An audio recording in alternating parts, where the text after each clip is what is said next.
Coffragan présente Le jeu de la vie et Comment le jouer par Florence Kovelchine.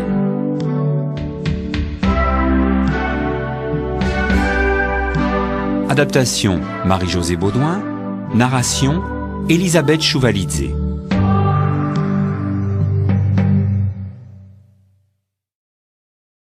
Le jeu. La plupart des gens considèrent la vie comme une bataille. Or la vie n'est point une bataille, mais un jeu. C'est un jeu, cependant, où l'on peut gagner si l'on possède la connaissance de la loi spirituelle. L'Ancien et le Nouveau Testament nous enseignent avec une clarté merveilleuse les règles du jeu. Ce jeu s'appelle « donner et recevoir ». Tout ce qu'un homme sème, il le récoltera. Ce qui signifie que ce qu'un homme donne par la parole ou par l'action lui sera rendu. Ce qu'il donne, il le recevra. S'il sème la haine, il recevra la haine. S'il aime, il sera aimé en retour. S'il critique, il ne sera pas épargné à son tour. S'il ment, on lui mentira. S'il triche, il sera volé. On nous apprend aussi que l'imagination joue un rôle primordial dans le jeu de la vie. Garde ton cœur et ton imagination plus que toute autre chose, car de là viennent les sources de la vie. Ce qui signifie que ce que l'on imagine se concrétise tôt ou tard dans son quotidien au cours de sa vie. Je connais un monsieur qui redoutait une certaine maladie. C'était une maladie très rare et difficilement contagieuse, mais il se la représentait sans cesse à l'esprit. Il lisait des articles à ce sujet, si bien qu'un jour, elle se manifesta dans son corps, et il mourut, victime de son imagination déréglée. Nous voyons donc que, pour jouer avec succès au jeu de la vie, il nous faut bien diriger notre imagination. Celui dont l'imagination a été entraînée à ne se représenter que le bien, attire dans sa vie tous les désirs justes de son cœur. La santé, la richesse, l'amour, les amis, la parfaite expression de soi, et finalement, la réalisation du plus haut idéal. L'imagination a été appelée les ciseaux de l'esprit.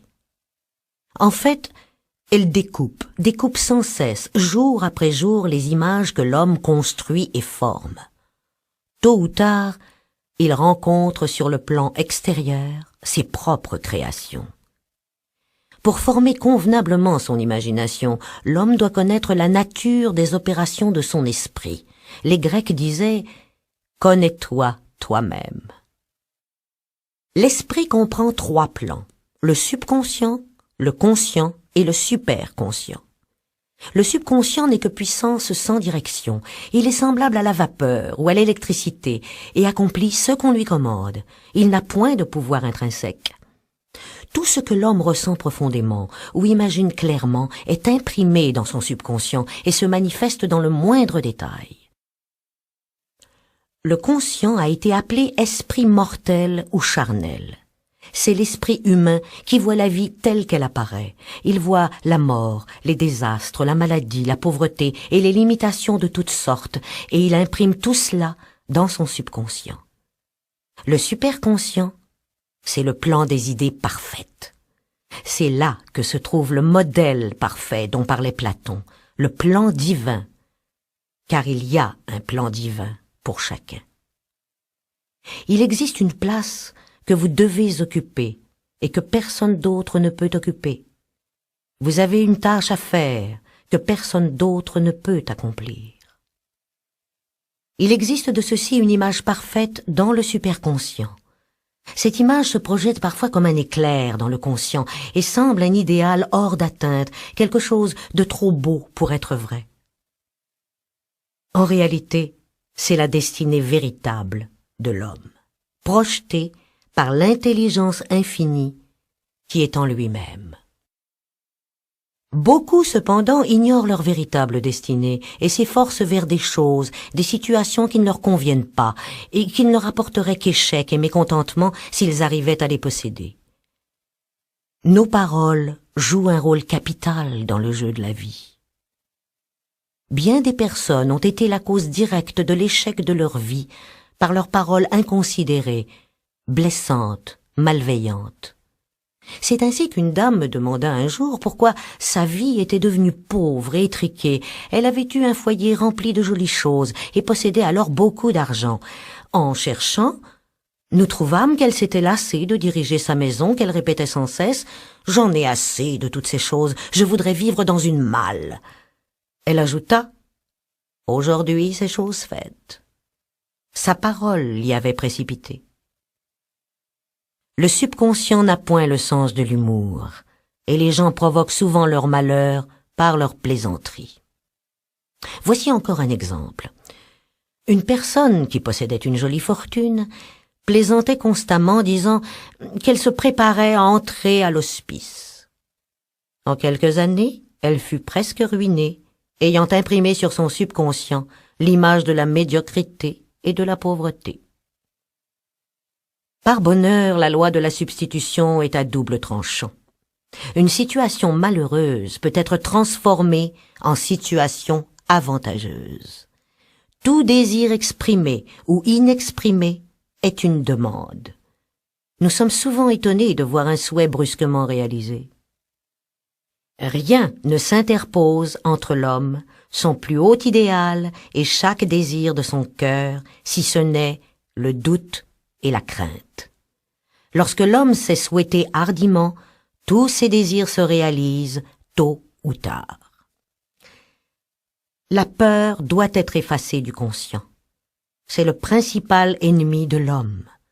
Peur de la pauvreté, de l'échec, de la maladie, des pertes, tout sentiment d'insécurité sur quelque plan que ce soit.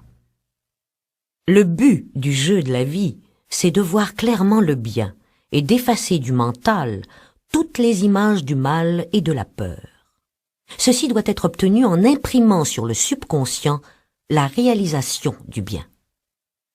Un homme très brillant qui avait atteint une grande réussite me raconta qu'il avait brusquement effacé toute crainte de sa conscience en lisant un jour un écriteau en lettres majuscules ainsi conçu. « Ne vous inquiétez pas, cela ne se produira probablement jamais. » Ces mots frappèrent de façon indélébile son subconscient. Il a maintenant la ferme conviction que seul le bien veut entrer dans sa vie et, par conséquent, seul le bien se manifeste. L'homme a constamment près de lui un témoin attentif, son subconscient. Chaque mot, chaque parole se grave dans notre subconscient pour se réaliser en de détails surprenants. Cela ressemble à un chanteur dont la voix serait enregistrée sur un disque. S'il tousse ou s'il hésite, le disque l'enregistre aussi. Brisons donc le vieux disque mauvais du subconscient, les disques de notre vie que nous ne voulons pas conserver, et faisons-en de neuf et de beau. Prononcez tout haut, avec force et conviction, ces paroles. Je brise et je démolis par ma parole tout ce qui, dans mon subconscient, est faux. Cela retourne au néant, car toutes ces pensées fausses sont sorties de mon imagination. À présent, je grave de nouveaux disques par de nouvelles pensées positives et une nouvelle vision idéale de mon moi. Celui qui ne connaît point la puissance de la parole est en retard sur son temps. La loi de la prospérité. Nous savons que les paroles et les pensées ont une puissance vibratoire énorme, qui sans cesse façonne le corps et notre quotidien. Si l'on demande le succès tout en se préparant à l'échec, c'est la situation pour laquelle on s'est préparé que l'on obtiendra. L'homme doit se préparer à recevoir ce qu'il a demandé, alors qu'il n'y a pas encore le moindre signe en vue. Pour certains, il leur est difficile d'avoir des pensées positives. Leurs pensées adverses de doute, de crainte surgissent sans cesse du subconscient. C'est l'armée ennemie qui doit être mise en fuite. Une grande réalisation est souvent précédée de pensées lancinantes ou de doutes. En lançant un défi aux anciennes idées enfouies dans le subconscient par des pensées positives, l'erreur s'estompe elle-même. C'est alors le moment de faire de fréquentes affirmations, de se réjouir et de rendre grâce de ce que l'on a déjà reçu.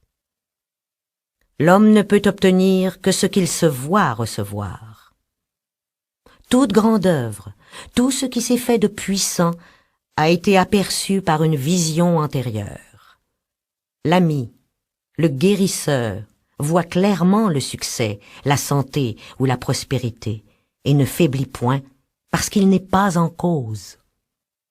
Il est infiniment plus facile de faire une demande pour autrui que pour soi-même. Par conséquent, il ne faut pas hésiter à demander de l'aide si l'on se sent faible. Un puissant observateur de la vie a dit un jour « Aucun homme ne peut échouer si une seule personne croit à sa réussite. » Tel est le pouvoir de la vision, et plus d'un homme a dû sa réussite à une épouse, une sœur ou un ami qui croyait en lui et qui sans faiblir sut maintenir la vision du modèle parfait. La puissance de la parole.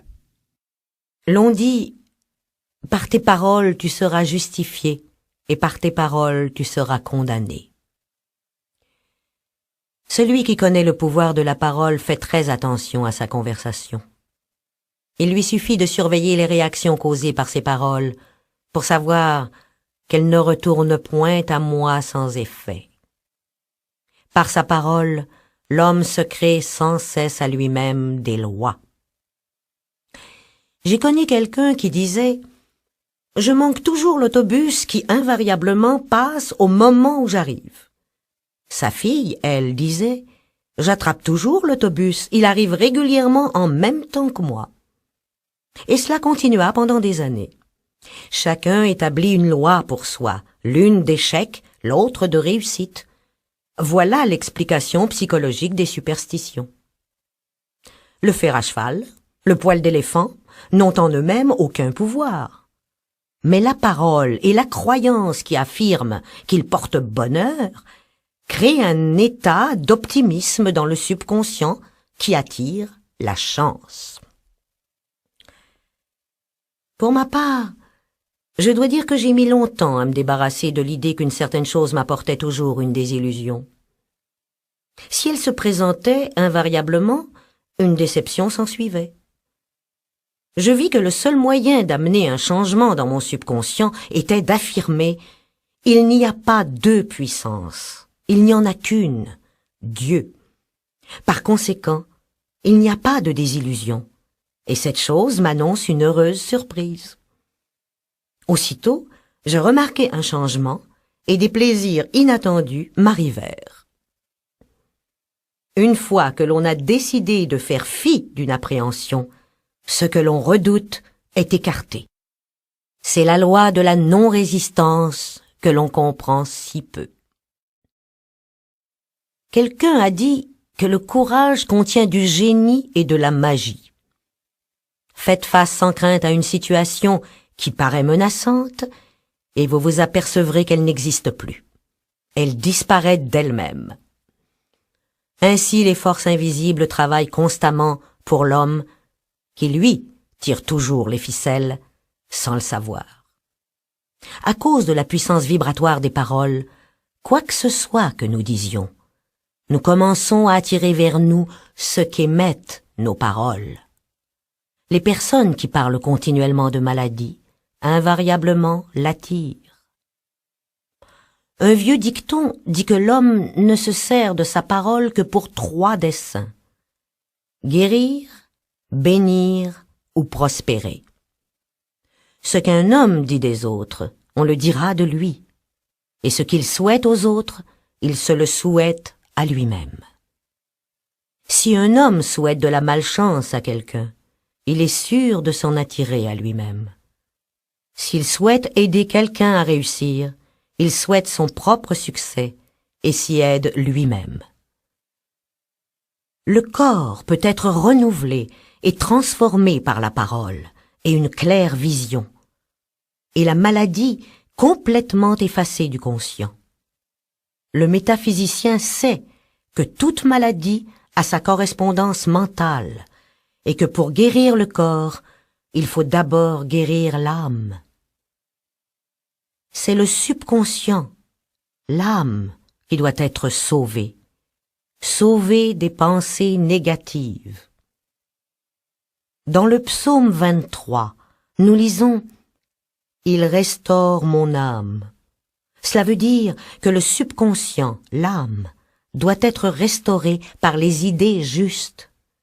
Le mariage mystique est celui de l'âme et de l'esprit, c'est-à-dire du subconscient et du superconscient. Il faut qu'ils soient unis. Lorsque le subconscient est rempli des idées parfaites du superconscient, l'esprit divin et l'homme ne font plus qu'un. On peut dire que toute maladie, tout malheur proviennent de la violation de la loi d'amour. Je vous donne un nouveau commandement. Aimez-vous les uns les autres. Or, dans le jeu de la vie, l'amour, c'est-à-dire la bonne volonté, gagne toute l'élevée. La critique continuelle produit souvent les rhumatismes, car les pensées inharmonieuses forment dans le sang des dépôts acides qui se localisent autour des articulations. Les tumeurs ont pour cause la jalousie, la haine, le refus de pardonner les offenses, la peur, etc. Chaque maladie ou malaise est créée par un état d'esprit de malaise. Je dis un jour à mes élèves, il ne s'agit pas de demander à quelqu'un « Qu'avez-vous » mais « Contre qui en avez-vous » Le refus du pardon des offenses est la cause la plus fréquente de la maladie.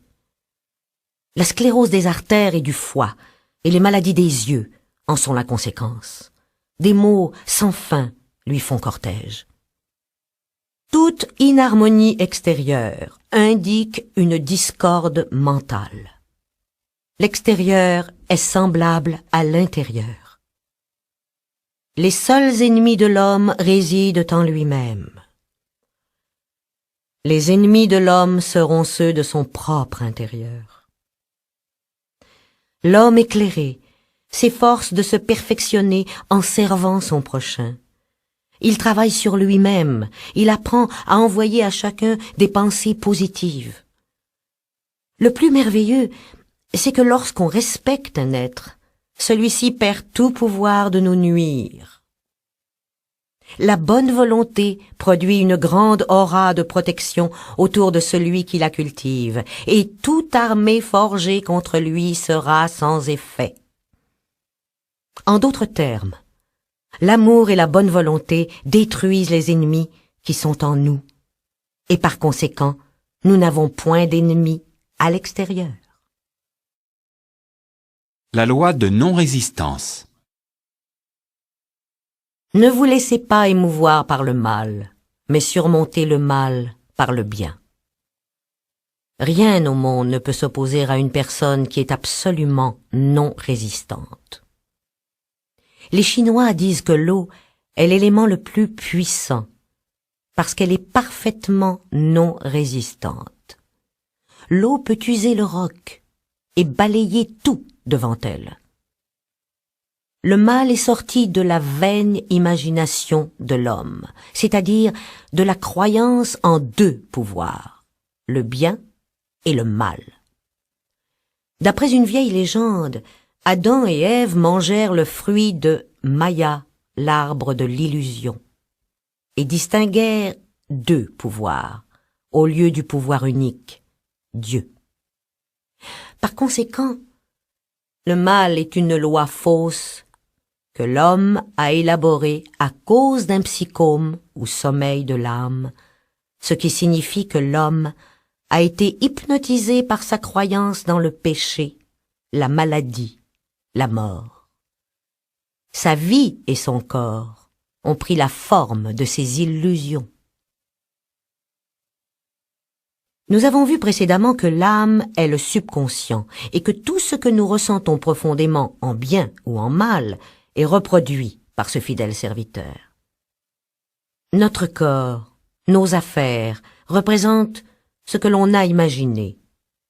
Le malade a imaginé la maladie, le pauvre la pauvreté, le riche l'abondance. Les gens me demandent comment un enfant s'attire-t-il la maladie alors qu'il est trop jeune pour savoir même ce que cela signifie. Je réponds que les enfants sont sensibles et réceptifs aux pensées de ceux qui les entourent, et que souvent, ils extériorisent les craintes de leurs parents. J'ai entendu un jour un métaphysicien affirmer « Si vous ne dirigez pas votre subconscient vous-même, quelqu'un d'autre s'en chargera. » Les mères attirent inconsciemment sur leurs enfants la maladie et les désastres, en les craignant continuellement et en guettant leurs symptômes. Une de mes amies, par exemple, demanda à une mère si sa petite fille avait eu la rougeole. Celle-ci répondit promptement « Pas encore », ce qui impliquait qu'elle s'attendait à cette maladie, préparant ainsi ce qu'elle ne voulait ni pour elle, ni pour son enfant. Cependant, celui qui est centré et établi dans la vérité, celui qui n'a que des pensées de bonne volonté envers autrui et qui est sans crainte, ne peut être atteint ni influencé par les pensées négatives des autres. N'en voyant que de bonnes pensées, il ne peut en recevoir que de bonnes en retour. La résistance, c'est l'enfer, car elle place l'homme dans un état de tourment.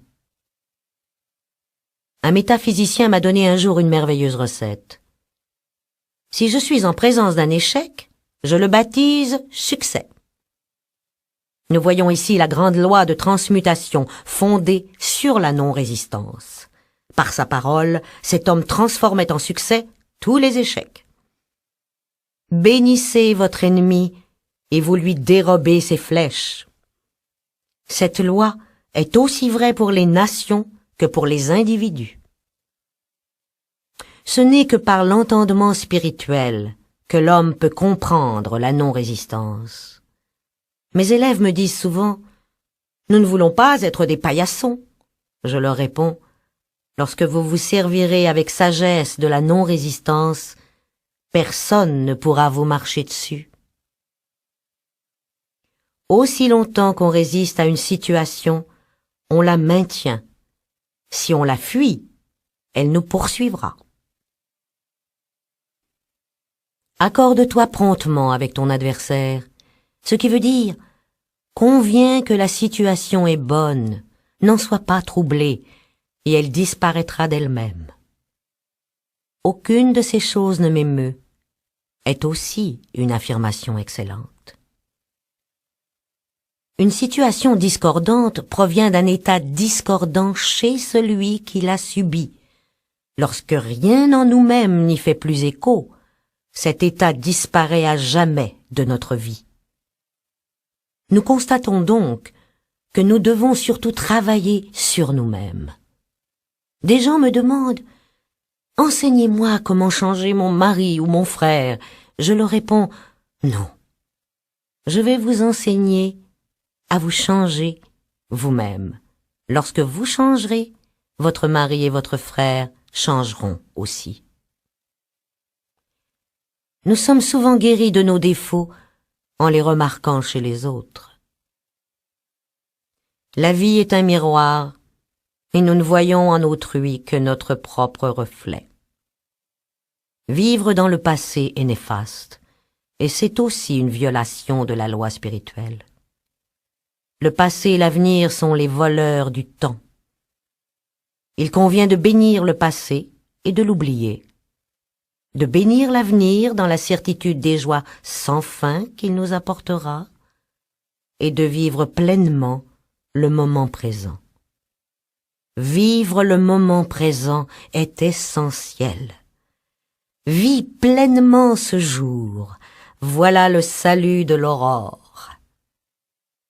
L'homme doit être spirituellement en alerte, toujours à l'affût de ses intuitions, ne laissant passer aucune occasion. Un jour que je me répétais sans cesse intérieurement, « Esprit infini, ne me laisse pas manquer une occasion. » Et quelque chose de grand me fut révélé le même soir. Il est essentiel de commencer la journée avec des paroles de vérité. Dès le réveil, faites une affirmation. Soyez observateur de votre propre vie. Ayez un regard positif. Par exemple, vous vous répétez « Aujourd'hui est une journée de réalisation ». Faites que ces affirmations deviennent une habitude et vous verrez votre vie se transformer. Un matin, j'ouvris un livre et je lus « Regarde avec émerveillement ce qui est devant toi ». Il me sembla que c'était mon message du jour, et je me le répétais sans cesse. Regarde avec émerveillement ce qui est devant toi. Vers midi, j'obtenais ce que je désirais depuis plusieurs années. Cependant, nous ne devons jamais nous servir d'une affirmation, à moins qu'elle ne satisfasse pleinement notre propre conscience, et qu'elle nous paraisse absolument convaincante. Chaque affirmation doit être soigneusement composée et doit être claire, nette et complète. J'ai connu une personne dans le besoin qui cherchait du travail. Elle en trouva beaucoup, mais ne fut pas payée. Elle pense maintenant à ajouter « Je sers de mon mieux et suis fort bien payée ». La loi du karma et la loi du pardon. L'homme ne reçoit que ce qu'il donne. Le jeu de la vie est un jeu de boomerang. Ce qu'on pense, ses actions, ses paroles se manifestent tôt ou tard avec une étonnante précision. Voilà la loi du karma, ce qui signifie en sanskrit « retour ». Tout ce qu'on sème, on le récoltera. Plus nous connaissons, plus nous avons de responsabilités. Il est important de comprendre que l'on ne peut être que ce que l'on se voit être, que l'on ne peut atteindre que ce que l'on se voit atteindre. Nous voyons d'abord notre succès ou notre échec, notre joie ou notre chagrin, avant même qu'il ne surgisse des scènes enfantées par notre imagination. Nous avons observé ce fait chez la mère, qui imagine la maladie de son enfant, chez la femme qui voit la réussite de son mari. Le désir est une force formidable. Il faut qu'elle soit canalisée convenablement, sans quoi le chaos s'ensuit. L'homme ne doit jamais demander que ce qui lui appartient par droit moral. Toute chose dont la manifestation est forcée par une volonté personnelle est toujours mal acquise et par conséquent toujours vouée à l'insuccès. La connaissance nous donne le pouvoir d'effacer nos erreurs. L'homme ne peut pas forcer son environnement extérieur à être ce qu'il n'est pas lui-même. Si vous désirez des richesses, vous devez d'abord être riche en conscience. Ainsi, une dame vint me demander un traitement pour la prospérité. Elle s'intéressait peu à son extérieur qui était fort en désordre. Je lui dis « Si vous voulez être riche, il faut que vous soyez ordonné. Tous ceux qui possèdent de grandes fortunes sont ordonnés. Et l'ordre est la première loi du ciel. » Et puis j'ajoutais « Tant que l'ordre ne régnera pas chez vous, la richesse vous fuira. » Immédiatement, elle se mit en devoir de ranger sa maison, rangeant les tiroirs, nettoyant les tapis. Elle se trouva transformée et sait maintenant diriger ses affaires pécuniaires en surveillant ce qui l'entoure. Beaucoup de personnes ignorent que donner, c'est faire un placement, et que thésauriser, épargner avec excès, mène invariablement aux pertes. En résumé, celui qui donne libéralement devient plus riche. Celui qui épargne à l'excès ne fait que s'appauvrir. Nos ressources sont inépuisables et infaillibles lorsque notre confiance est absolue. Mais la confiance et la foi doivent précéder l'action. Qu'il soit fait selon ta foi. La foi est la substance des choses qu'on espère, l'évidence des choses qu'on ne voit pas. Car la foi maintient la vision stable, les images adverses se dissipent, et en temps voulu, nous récolterons, si nous ne vacillons pas. Rejeter le fardeau ou comment impressionner son subconscient. Lorsque l'on parvient à la connaissance de son propre pouvoir et du processus de son mental, son grand désir est de trouver le moyen facile et rapide qui lui permettra d'impressionner son subconscient par l'idée du bien, car une connaissance intellectuelle de la vérité donne rarement des résultats. Pour ma part, je trouve que le moyen le plus facile est de rejeter le fardeau. Un fardeau est une pensée ou un état adverse qui a ses racines dans le subconscient. Il semble quasi impossible d'arriver à diriger le subconscient par le conscient, c'est-à-dire par le raisonnement, car le raisonnement est limité dans ses conceptions, et il est envahi de doutes et de craintes. Le ressentiment est un fardeau qui nous maintient dans un état d'angoisse et emprisonne notre âme. Cette affirmation doit être répétée continuellement pendant des heures, parfois silencieusement ou audiblement, avec tranquillité, mais détermination. J'ai souvent comparé cela au fait de remonter un phonographe. Il faut nous remonter avec des paroles de vérité. J'ai remarqué qu'au bout d'un certain temps, lorsque nous avons rejeté le fardeau, notre vision s'éclaire. Il est impossible d'avoir une vision claire lorsque l'on se débat dans les angoisses. Le doute, la peur empoisonnent l'esprit et le corps. Alors l'imagination se déchaîne, ce qui provoque le désastre et la maladie. Si par la répétition constante de l'affirmation « Je rejette ce fardeau, mon angoisse », je deviens libre de mes émotions. Ma vision se transforme, et en même temps qu'un sentiment de soulagement, tôt ou tard, survient la manifestation du bien, que ce soit la santé, le bonheur ou la prospérité. Une de mes élèves me demanda un jour d'expliquer pourquoi l'obscurité est plus intense au moment où va se faire la lumière. Tout semble aller mal. La conscience est alors obscurcie par un état de dépression. Cela signifie que les doutes et les craintes ancestrales se réveillent du fond du subconscient. Il convient de les exterminer. C'est alors que l'homme doit rendre grâce de ce qu'il est sauvé, même s'il semble entouré d'ennemis, c'est-à-dire la pénurie ou la maladie. Mon élève me demanda encore « Combien de temps reste-t-on dans l'obscurité ?» Je lui répondis « Jusqu'à ce que l'on parvienne à voir dans l'obscurité. » Or, rejeter le fardeau nous y fait parvenir. Pour impressionner le subconscient, une foi active est toujours essentielle. Faire semblant, continuellement, impressionne le subconscient. Si l'on fait semblant d'être riche, si l'on croit être en pleine réussite, en temps voulu, on récoltera. Les enfants font constamment semblant. J'ai connu une jeune femme qui était très pauvre, mais personne ne pouvait lui en donner le sentiment. Elle gagnait chez de riches amis un salaire modeste.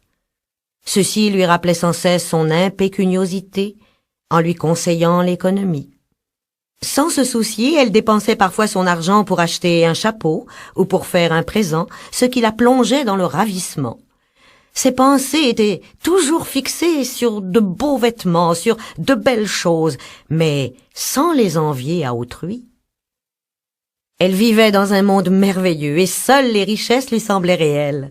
Elle ne tarda pas à épouser un homme fortuné et toutes les belles choses se matérialisèrent. Je ne sais si son mari fut celui de la divine sélection, mais l'opulence devait forcément se manifester dans sa vie, car elle n'avait imaginé que l'opulence. Il n'y a de paix ni de bonheur pour l'homme tant qu'il n'a pas effacé toute crainte de son subconscient. La peur est de l'énergie mal dirigée qui doit être redressée et transmuée en foi. Souvent, l'un ou l'autre de mes élèves me demande « Comment puis-je me débarrasser de la peur ?» Je réponds « En faisant face à ce qui vous effraie. » Le lion puise sa férocité dans votre peur. Foncez sur le lion, il disparaîtra. Enfuyez-vous, il vous poursuivra. Par ses pensées de séparation et de pénurie, l'homme s'est depuis si longtemps séparé de son bien et de ses vraies ressources qu'il faut parfois de la dynamite pour déloger ces idées fausses du subconscient, et la dynamite se présente sous forme d'une importante occasion de vaincre. On se libère en détruisant la crainte. L'homme doit se surveiller à chaque instant pour s'assurer qu'il est dirigé par la foi et non par la crainte. Choisis aujourd'hui qui tu serviras, la crainte ou la foi. Peut-être votre crainte est-elle suscitée par l'attitude de certaines personnes. Dans ce cas, n'évitez pas ceux que vous redoutez. Allez vers eux tranquillement, et dès lors, vous les verrez devenir des maillons d'or dans la chaîne de votre bien. Ou bien, ils disparaîtront harmonieusement de votre chemin. Peut-être craignez-vous la maladie, les microbes. Apprenez à demeurer insensible au risque de contagion. Vous serez immunisé. On ne peut être contaminé que lorsqu'on vibre sur le même plan que les microbes. Or, la peur rabaisse l'homme à leur niveau. Bien entendu, le microbe qui transmet une maladie est le produit de l'entendement mortel, car toute pensée prend forme. Les microbes n'existent pas dans le superconscient, l'entendement divin.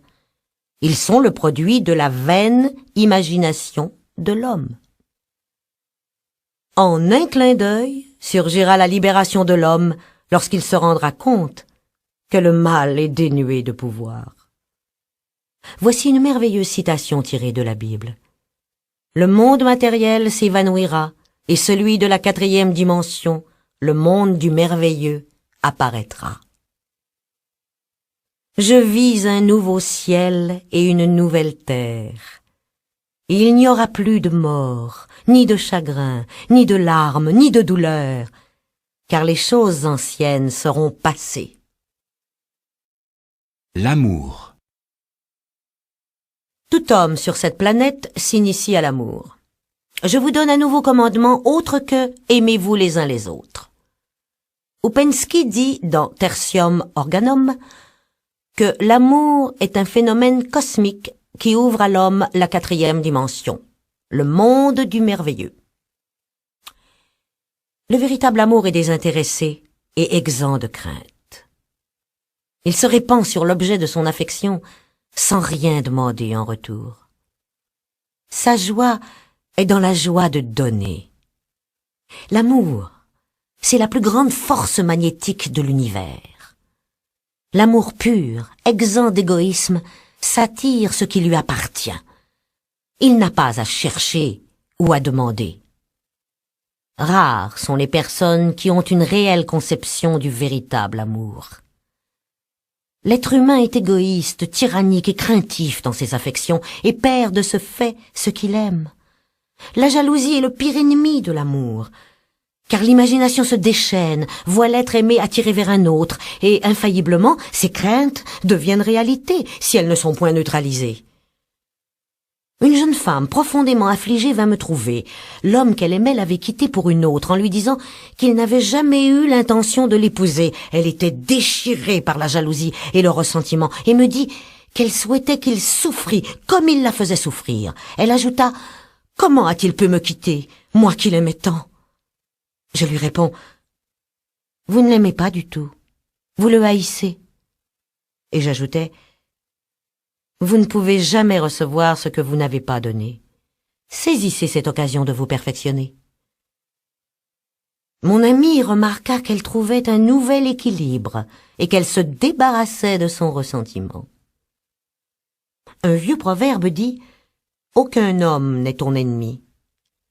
Aucun homme n'est ton ami. Tous les hommes sont tes maîtres. » Il faut donc devenir impersonnel et apprendre ce que chacun a à nous enseigner. Bientôt nos leçons apprises, nous serons libres. Les événements de la vie nous enseignent l'amour désintéressé que chacun, tôt ou tard, doit apprendre. La souffrance n'est pas nécessaire à notre développement. Elle n'est que le résultat de la violation de la loi spirituelle, mais peu nombreux sont ceux qui semblent capables de s'éveiller du sommeil de l'âme sans souffrance. Lorsque les gens sont heureux, ils sont, en général, égoïstes, et automatiquement, la loi du karma est mise en action. L'homme subit souvent des pertes par son manque de jugement. Une de mes connaissances avait un mari charmant, mais elle disait souvent « Je ne tiens pas au mariage, je n'ai rien à reprocher à mon mari, la vie conjugale ne m'intéresse pas, voilà tout. » S'intéressant à mille choses, elle se souvenait à peine qu'elle avait un mari. Elle ne pensait à lui que lorsqu'elle le voyait. Un jour, il lui annonça qu'il s'était épris d'une autre femme, et la quitta.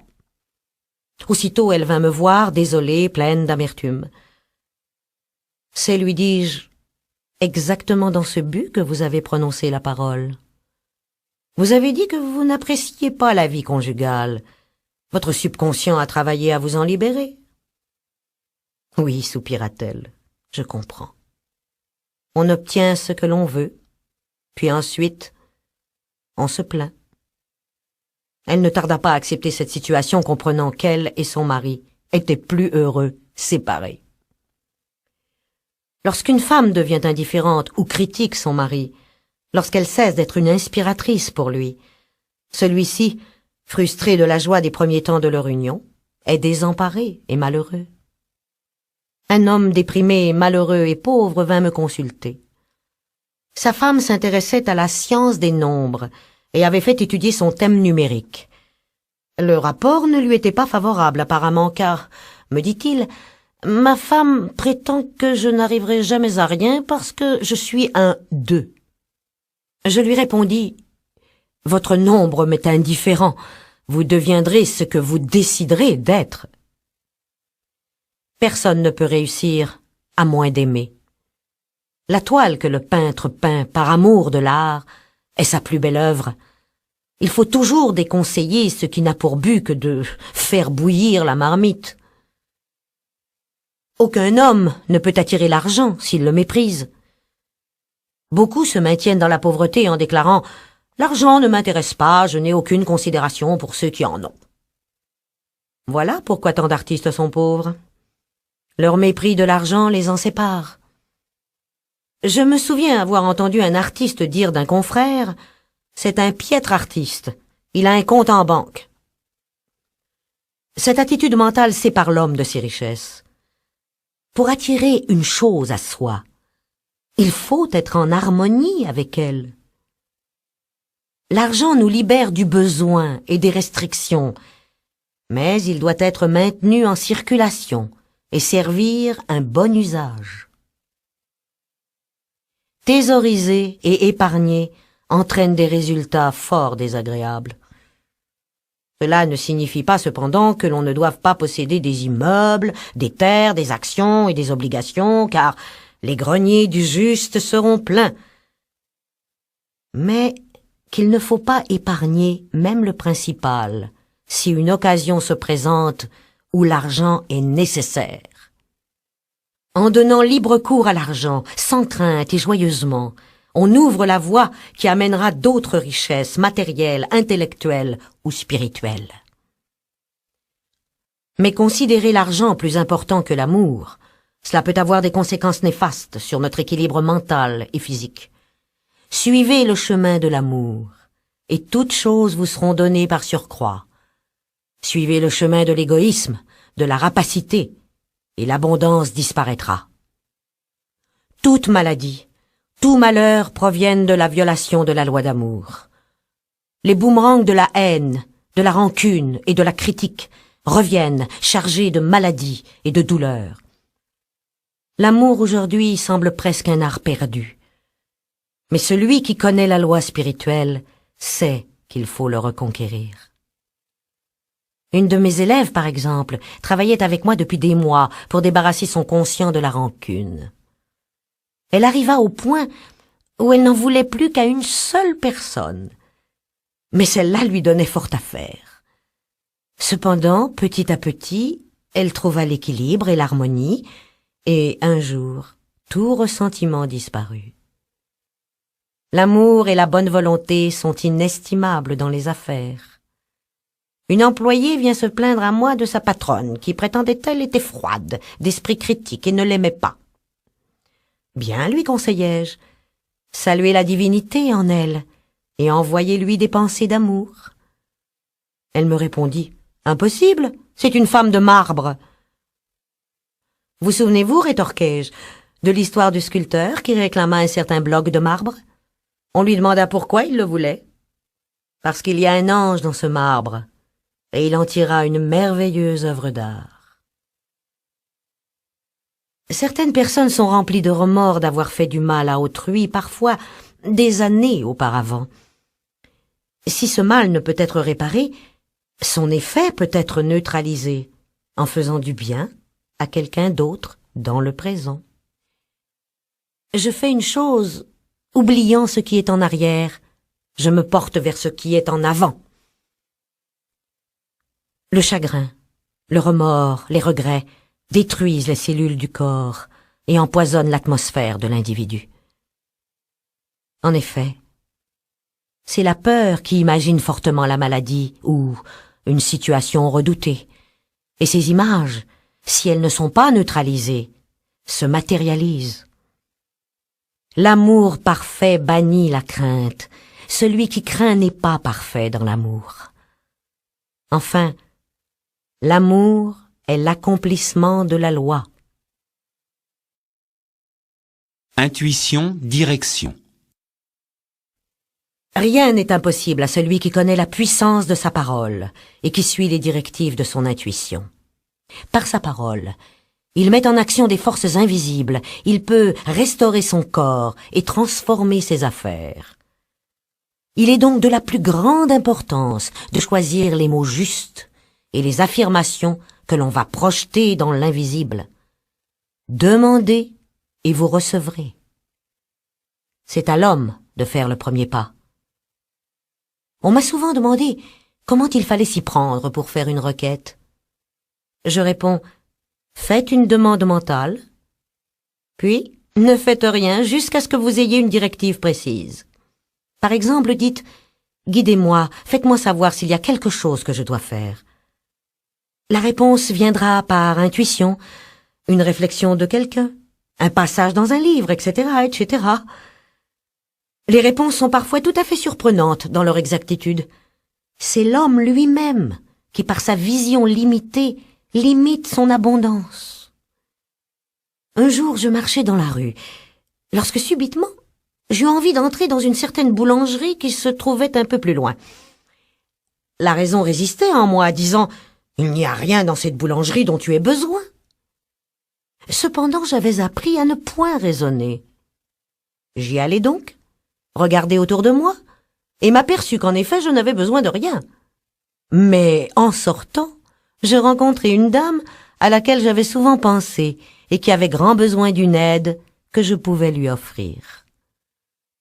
Ainsi, souvent, on va chercher une chose pour en trouver une autre. L'intuition est une faculté spirituelle qui n'explique point. Elle ne fait que montrer le chemin. On reçoit souvent une curieuse réponse à nos demandes. L'idée qui a surgi peut sembler tout à fait incongrue, et certaines directives demeureront toujours mystérieuses. En donnant un cours un jour, je communiquais mon enseignement de manière à ce que chaque étudiant reçoive un message bien défini. Après le cours, une élève va me dire « Tandis que vous parliez, j'ai reçu l'idée de sortir mes meubles du garde-meubles et de prendre un appartement. » Or, elle était venue pour sa santé.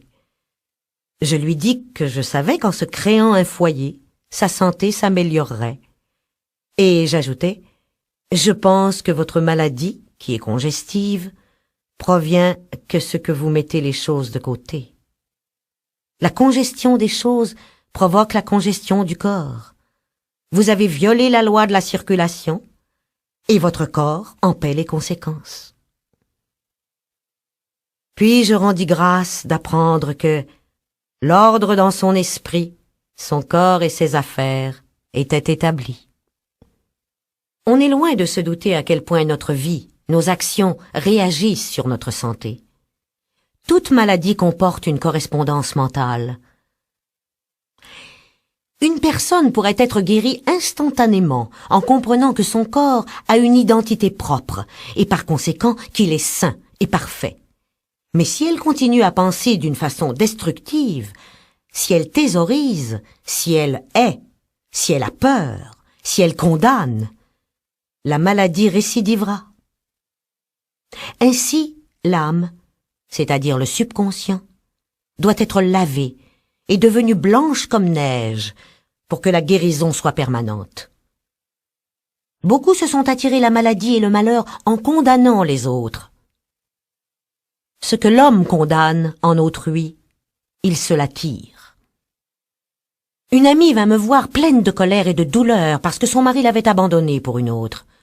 Elle blâmait cette femme et répétait sans cesse « Elle savait qu'il était marié et n'avait pas le droit d'accepter ses hommages. » Je lui répondis « Cessez de condamner cette femme, bénissez-la et finissez-en avec cette situation.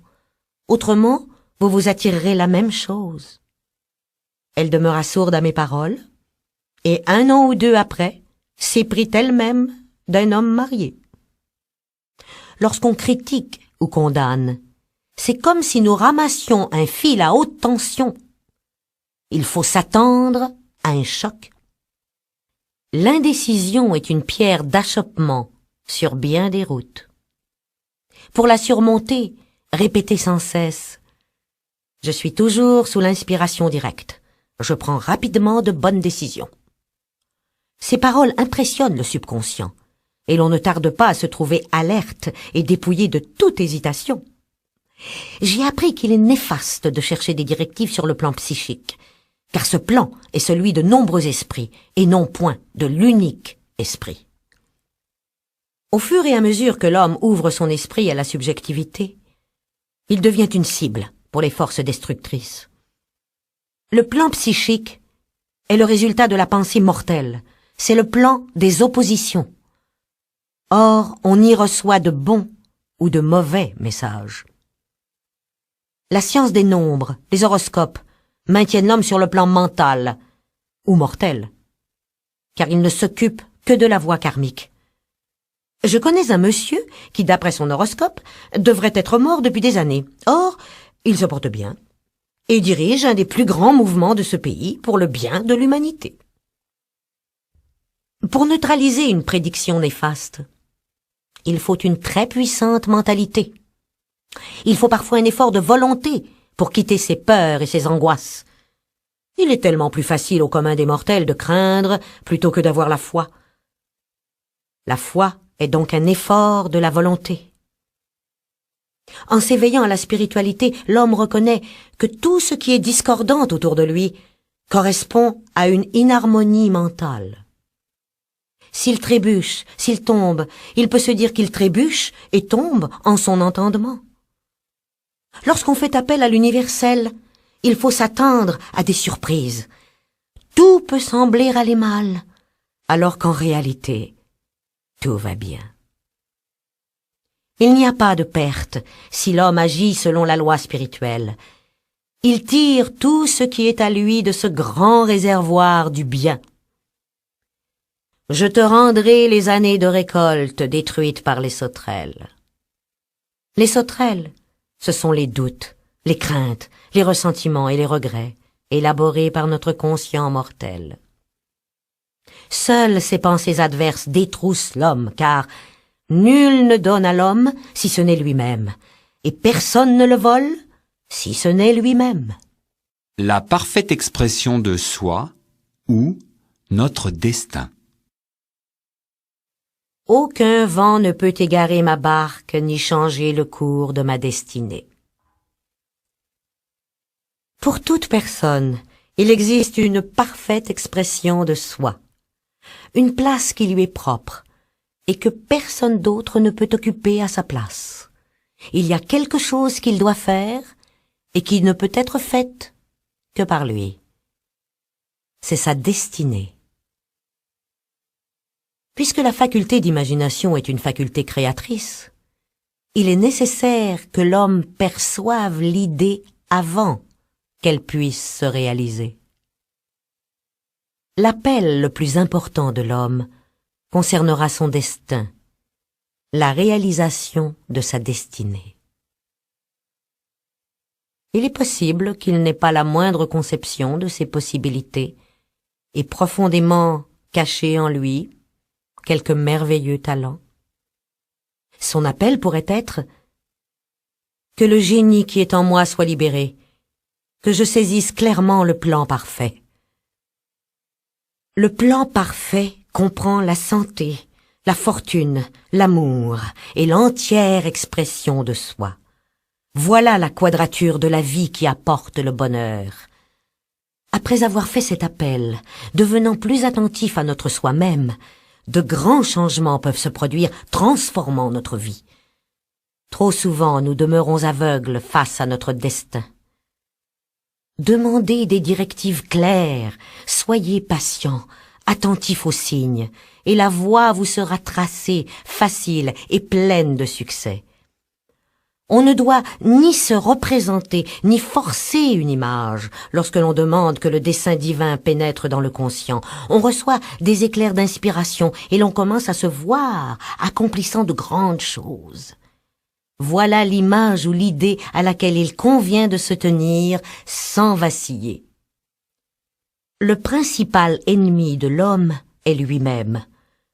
Tout homme est David qui extermine Goliath, soit la pensée, le conscient, grâce à la petite pierre blanche, la foi. Ainsi, l'homme doit prendre garde de ne pas être le méchant serviteur qui enterra son talent. Ne pas se servir de ses dons entraîne de terribles pénalités. Souvent, la peur empêche l'homme de s'exprimer parfaitement. Le trac a gêné plus d'un génie. Il peut cependant être surmonté par la parole ou le traitement. L'individu perd alors toute conscience de soi et sent seulement qu'il est un moyen par lequel s'exprime l'intelligence infinie. Parfois, un incident menu peut transformer une vie. Robert Fulton, regardant bouillir doucement de l'eau dans une bouilloire à thé, imagina un paquebot. Notre but, c'est d'atteindre l'équilibre, la maîtrise de soi. La maîtrise de soi, c'est la puissance. Lorsqu'on devient maître de soi, on pense plus clairement, donc on prend plus rapidement les bonnes décisions. On ne manque jamais une opportunité. La colère altère la vision, empoisonne le sang. C'est la cause de bien des maladies et de décisions conduisant au désastre. On l'a placé parmi les péchés capitaux, tant ses réactions sont malfaisantes. La crainte et l'inquiétude sont mortelles pour soi-même. C'est de la foi inversée. Ces images mentales déformées provoquent ce que nous redoutons. Notre travail personnel consiste à bouter cet ennemi hors du subconscient. Lorsque l'homme est exempt de crainte, il redevient maître de soi. Aussi j'ajoute, je le redis, qu'on ne peut vaincre la peur qu'en faisant face à ce qui nous effraie, et par conséquent, faire confiance au destin et avoir foi en la vie. Lorsqu'on demande avec conviction, avec foi, on ne peut manquer de recevoir, d'être éclairé. Les événements parlent et nous guident. On m'a parfois posé cette question. Supposez que l'on ait plusieurs talents. Comment choisir ce qui nous convient le mieux?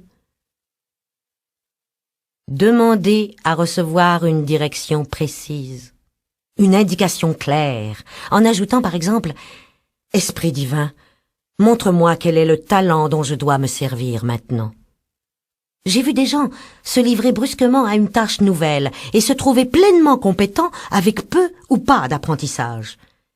Saisissez sans crainte les occasions qui se présentent. Certaines personnes donnent volontiers, mais ne savent point recevoir. Elles refusent les cadeaux, par orgueil ou par quelque raison négative, tarissant ainsi leur source, et pourraient se trouver un jour dans le besoin.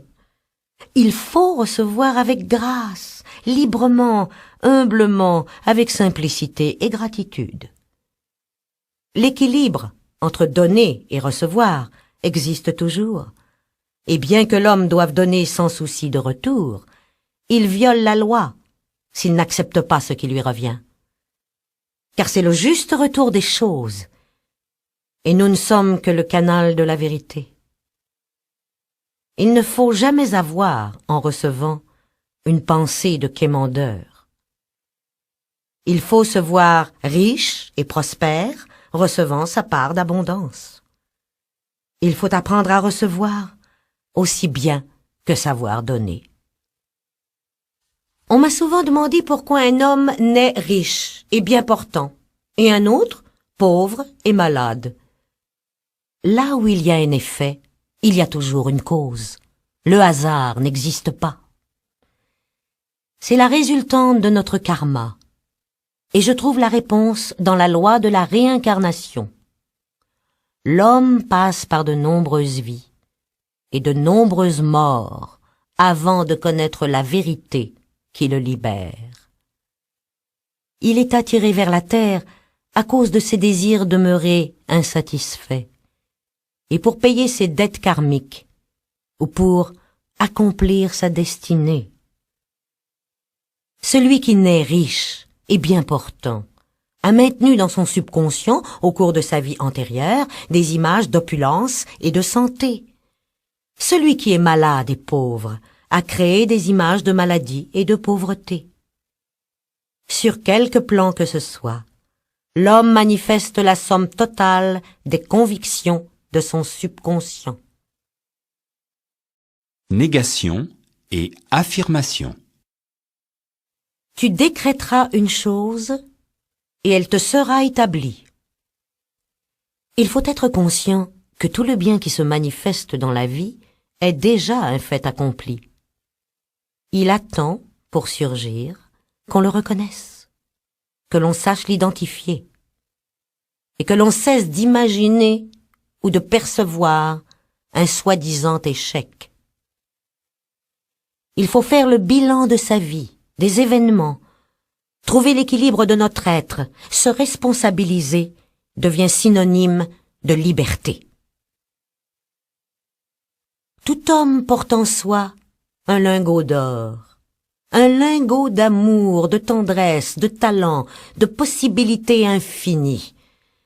Il faut simplement le conscientiser. Là est sa véritable richesse. La puissance du subconscient est infinie lorsqu'il est bien dirigé, avec foi et une confiance inébranlable.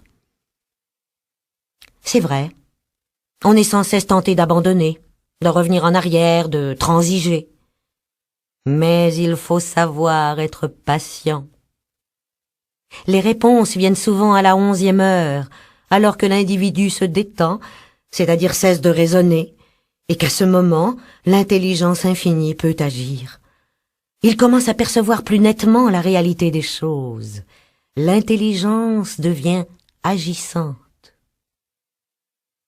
Les désirs sombres reçoivent une sombre réponse, et les désirs violents reçoivent de violentes réponses, ou tardent à se réaliser. La dualité de l'attitude d'esprit entraîne les pertes, les dépréciations, tout comme la peur de perdre crée dans le subconscient l'image des pertes. Une négation doit toujours être suivie d'une affirmation. Tard une nuit, je fus appelé par téléphone pour traiter un homme que je n'avais jamais vu. Il était apparemment très malade.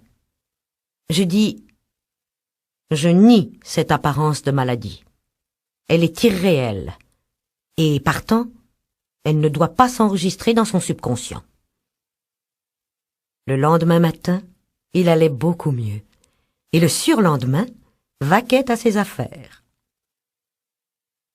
Il est important de comprendre qu'en réalité, par rapport à l'infini, il n'y a ni temps, ni espace. Par conséquent, l'inconscient réagit immédiatement à nos états d'âme. On me demande souvent quelle est la différence entre l'imagination et la vision, entre visualiser et visionner. Imaginer est un processus mental, gouverné par le raisonnement, le conscient. La vision est un processus spirituel, gouverné par l'intuition, le superconscient. L'on doit entraîner son esprit à recevoir ces éclairs d'inspiration et à visualiser son propre potentiel. Toute restriction du raisonnement vient de nous. Comme disait Pierre Lecomte du Nouy dans La dignité humaine, les qualités les plus subtiles du cerveau ne sont pas forcément rationnelles, et notre raison n'est pas assez puissante pour suppléer à notre connaissance directe des faits. L'intuition dispose d'un champ d'action plus vaste que celui de la raison. Et la foi religieuse, purement intuitive, constitue un levier humain autrement efficace que la science et la philosophie. C'est la conviction qui fait agir, non la connaissance.